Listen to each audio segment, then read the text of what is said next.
নমস্কার দর্শক, সংবাদ আবির্ভাবে গুরুত্বপূর্ণ সংবাদে আপনাদের সকলকে স্বাগত। নবান্ন অভিযানকে কেন্দ্র করে আমরা বলেইছিলাম যে প্রচুর ভুয়ো নিউজ, প্রচুর সংবাদ আপনারা পাবেন। কোনটা সত্যি কোনটা মিথ্যে বোঝা দায় হয়ে যাবে।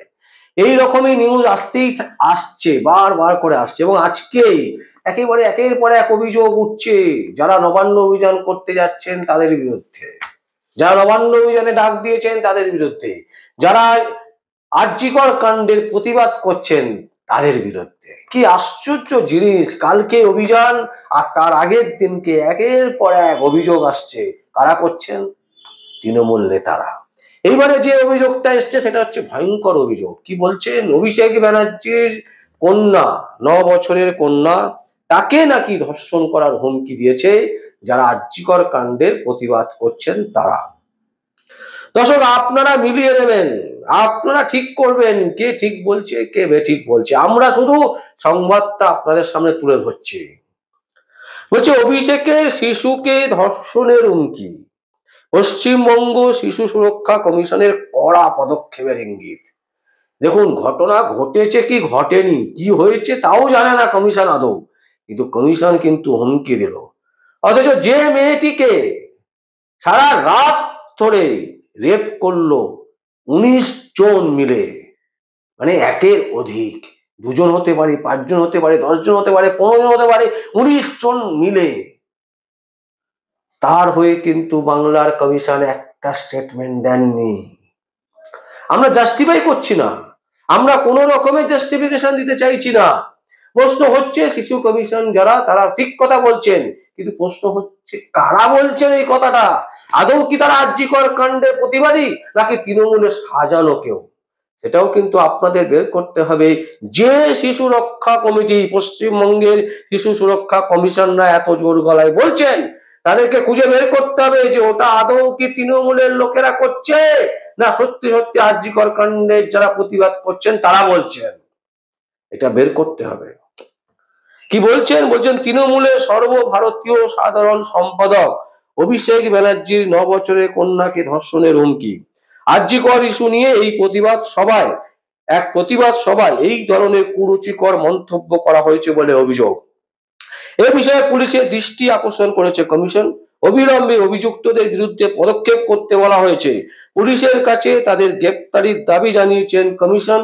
এমনকি ভিডিওতে নাকি যেটা বলা হচ্ছে যে জৈনিক ব্যক্তি দাবি করেছেন, মানে বক্তব্য রাখার সময় তিনি বলেছেন যে অভিষেকের কন্যাকে যে রেপ করবে তাকে 10 কোটি টাকা দেবেন, এবং পাশে যারা ছিলেন তারা নাকি হাততালি দিচ্ছিলেন।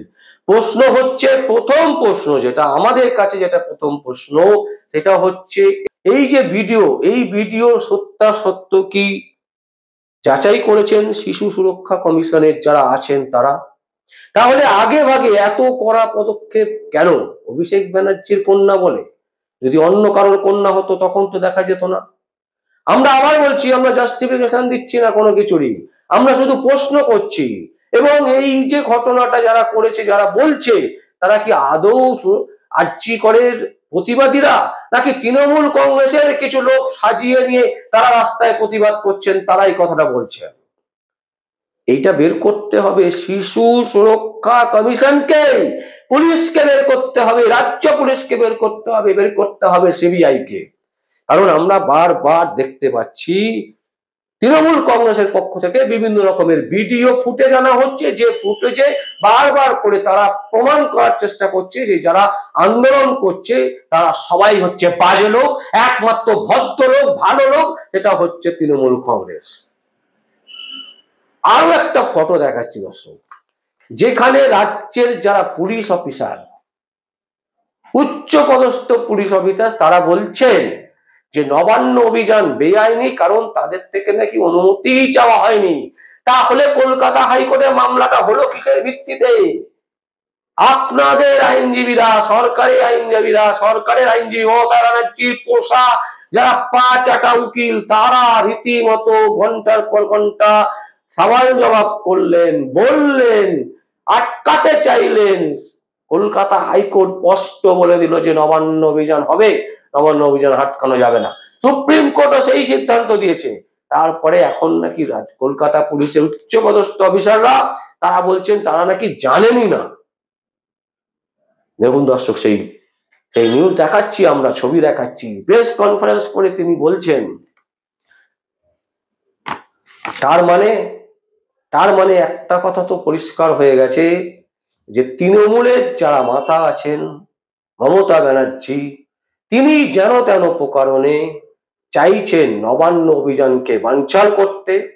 তার জন্য তার নাতনি, মানে নাতনি বলা ভুল, তার ভাইপোর মেয়েকেও তিনি জড়িয়ে দিচ্ছেন কলকাতা পুলিশের উচ্চপদস্থ অফিসারকে।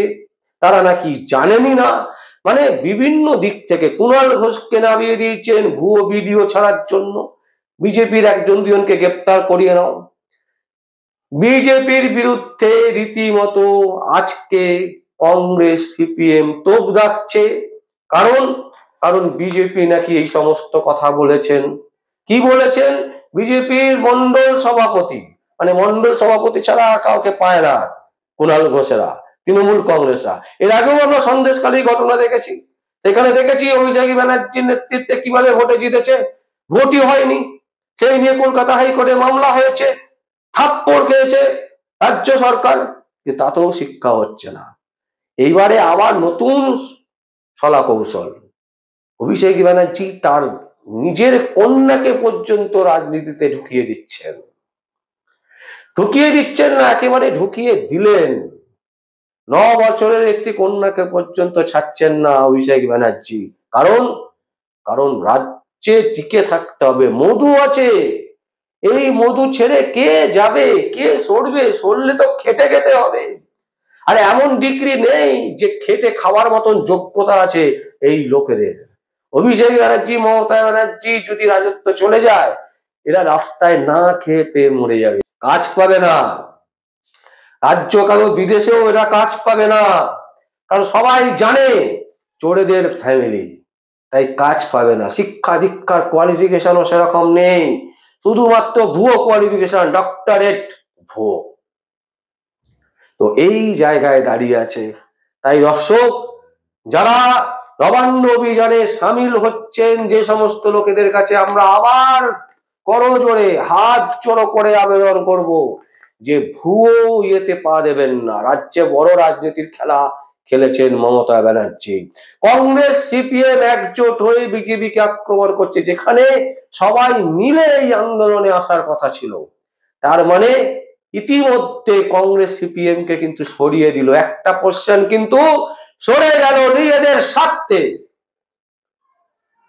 মমতা ব্যানার্জি সব পারেন, ভুলে গেলে চলবে না। মমতা ব্যানার্জি সব পারেন, সাদাকে কালো বলতে, কালোকে সাদা বলতে, যাকে যা খুশি বলতে তিনি কিন্তু পারেন। এবং আর একটা জিনিস ভাবতে হবে, মমতা ব্যানার্জির পরিবারের কাছে, মমতা ব্যানার্জির কাছে, অভিষেক ব্যানার্জির কাছে প্রচুর সম্পত্তি আছে, টাকা আছে, যে টাকায় কথা বলে সবাই, তাই সেটার প্রতি কিন্তু সবার লোভ আছে। তাই তিনি যেখানে টাকা ছেটাবেন, সেই মানুষটা কিন্তু পরিবর্তন ঘটে যাবে টিকটিকির মতন, রং পরিবর্তন করে ফেলবেন সাথে সাথে। তাই দর্শক, যে সমস্ত ছেলেমেয়েরা, যে সমস্ত মানুষেরা, যে সমস্ত সাধারণ মানুষ কালকে রাস্তায় নামবেন বলে ঠিক করেছেন, তারা একদম দৃঢ় বিশ্বাসের সাথে রাস্তায় নামুন। কোন রাজনৈতিক নেতা নেত্রী আমাদের দরকার নেই, আমাদের একটাই দাবি, মমতা ব্যানার্জির পদত্যাগ আর সঠিক বিচার। আমরা দেখতে চাই মমতা ব্যানার্জি কাকে আড়াল করতে চাইছেন এবং যার জন্য নিজের ভাইপোর মেয়েকে পর্যন্ত জড়িয়ে দিচ্ছেন, রাজনীতিতে টেনে আনছেন। এটা আমরা দেখতে চাই। আমরা দেখতে চাই অভিষেক ব্যানার্জি কেন তার নিজের কন্যাকে রাজনীতিতে ঠেলে আনছেন, এগুলো আমরা দেখতে চাই।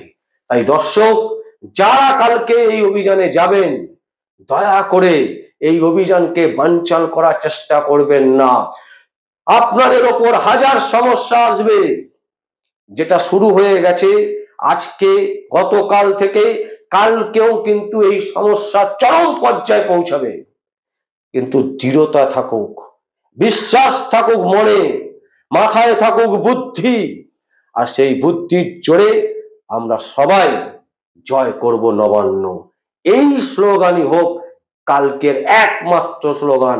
সেখানে কংগ্রেস সিপিএম কে আমাদের কোনো প্রয়োজন নেই, সরিয়ে দিন দু হাত তুলে। সাধারণ মানুষ যেভাবে রাস্তায় নেমেছিল 14ই আগস্ট, যে মহিলারা দেখিয়ে দিয়েছিলেন বাংলার মহিলারা কিভাবে রাস্তা দখল করতে হয়, ঠিক সেইভাবে নবান্ন দখল করতে হবে। এই অভিযানই হোক কালকে, এবং কালকের এই যাত্রা আমরা বারবার বলছি দর্শক, আগে অথবা পরে সমস্ত সংবাদ তুলে ধরার চেষ্টা করব আমাদের চ্যানেলে। আর চোখ থাকুক আপনাদের সংবাদ আবির্ভাবে। আমার নাম বিশ্বজিৎ পাল, সংবাদ আবির্ভাবের জন্য।